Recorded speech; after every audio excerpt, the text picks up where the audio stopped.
So we are here at SBI Life's headquarters and the company has come out with a very strong numbers in the third quarter. To decode all of this, we are having company's MD and CEO Jhingran with us. A very good afternoon to you, Amit, and very strong numbers, industry leading. That's what brokers and analysts talk to me about. But what led to this growth in these numbers, the AP numbers especially, and also if you could just give a flavor of what's happening in this current quarter. So, if you look at the numbers and if you look at the guidance that we had given at the start of financial year, the numbers are very much in line with the guidance. So, the company planned some strategies, had an annual plan. We worked on that and we are happy that we have been able to deliver as per our guidance. As you said about the current quarter, I again assure you that our annual guidance, we are going to meet all the numbers that we had projected at the start of the year. But there's always, the broking community and even the numbers suggest that you're likely to overshoot the guidance in a lot of parameters. Is there any chance of an upgrade coming in for the end of FY26 or you'd like to hold it? So, see, we have very structured policies in place. We make a strategic plan, we make an annual plan, we make a 3-year plan.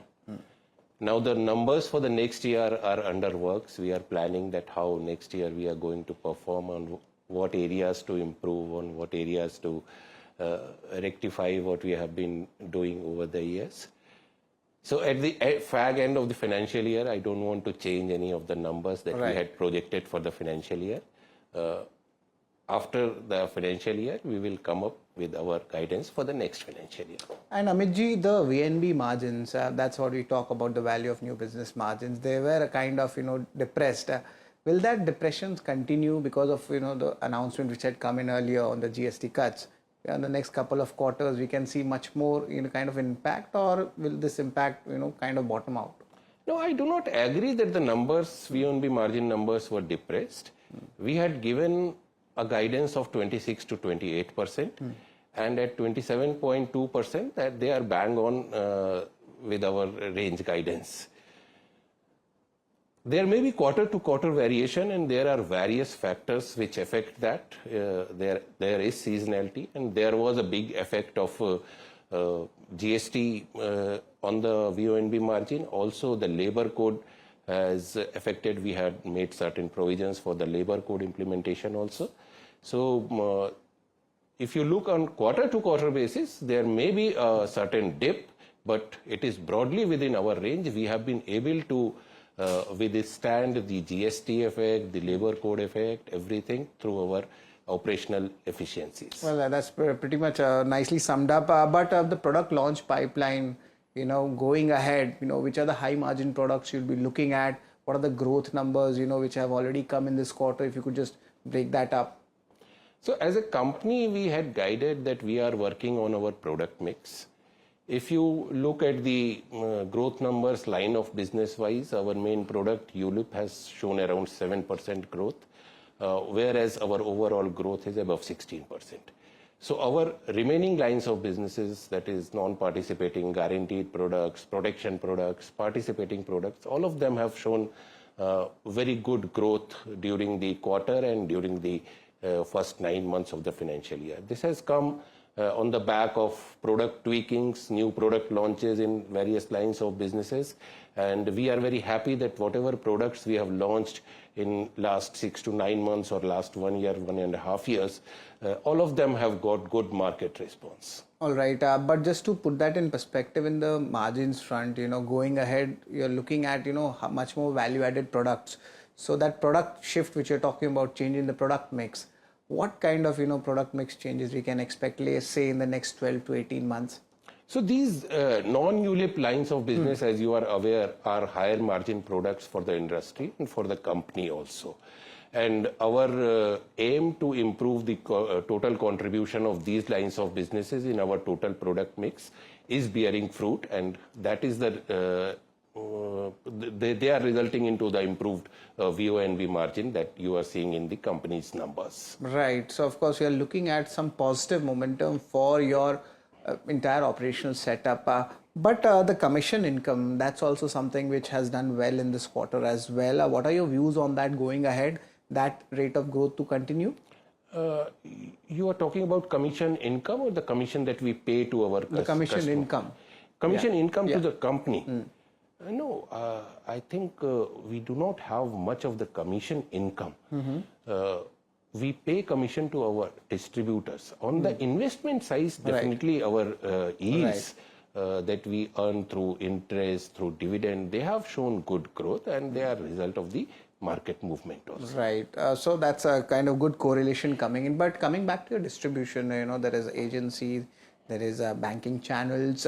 How have the growths come in this quarter, and going ahead, where the force is going to be both sides, or either of one of them, there will be more pressure going ahead? If you look at the distribution mix of the company, for SBI Life, Banca has always been a very important channel. Almost 65% of business coming through the Banca channel. That channel has shown good growth numbers during the quarter and during the first 9 months.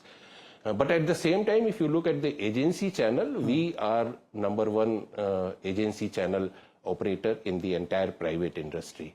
Almost 30% of the agency channel business of private industry is coming through us. And the contribution of agency channel in our business is also 30%. We are making all efforts to further strengthen this channel. We are opening more number of branches. We are employing more agent. In fact, during first 9 months, we have added almost 94,000 agents on gross basis. We are training our agents well to improve their productivity, which has now reached almost 3 lakh rupees for the agents, active agents. So these are the steps which will further increase agency contribution to the total distribution mix of the company. Oh, well, that's a pretty interesting setup. Company specific, you have spoken a lot, but Amit ji, one query is there, especially the startups front. Larger organizations like yours, they do acquisitions also in your life insurance space, or if you could see something like a tech acquisition in the startup space. So do you also look at these inorganic acquisitions? These are smaller ones, but they help a lot.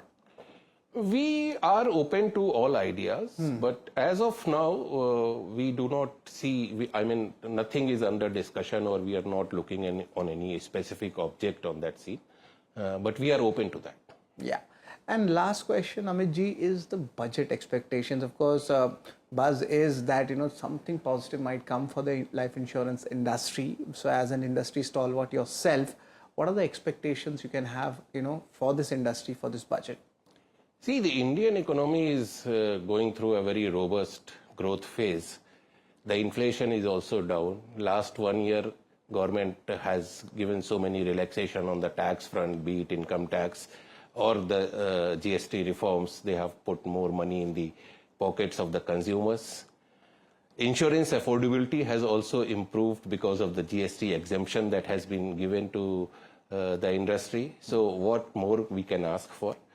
But at the same time, maybe if some of these savings can be channelized through life insurance companies, they will be good for the investor in the long term, and this money can also be channelized into the infrastructure funding for the country. So that will be good both for the consumers as well as for the economy, long-term economy of the country. Well, just one last question. Gen Z, the millennials, they have also started looking at this life insurance as an asset class. Of course, the savings account, that's where the popularity is coming down. Mutual funds is there. Life insurance is also being touted as an important asset class, especially for the first check when people put in for their savings. What are the initial trends looking like, for the life insurance for the younger audience, So that is very interesting segment and very large segment also. We as a life insurance company are to think that is the best point, the start of your career is the best point to buy a long-term protection plan, which is cheapest at that point of time. As you age, your protection cost go up. So our focus on that protection segment is also very intense. If you look at our product launches, they have been very strong in the protection segment. We have very competitive products which provide protection, high value protection at lower prices, and we are happy that our product launches in this particular category are seeing very good market response also. All right. Thank you very much, sir, for giving views on the company budget and for the youth where the life insurance industry is heading. Best of luck for the future and a very strong numbers coming in from SBI Life. Thank you very much, sir. Thank you.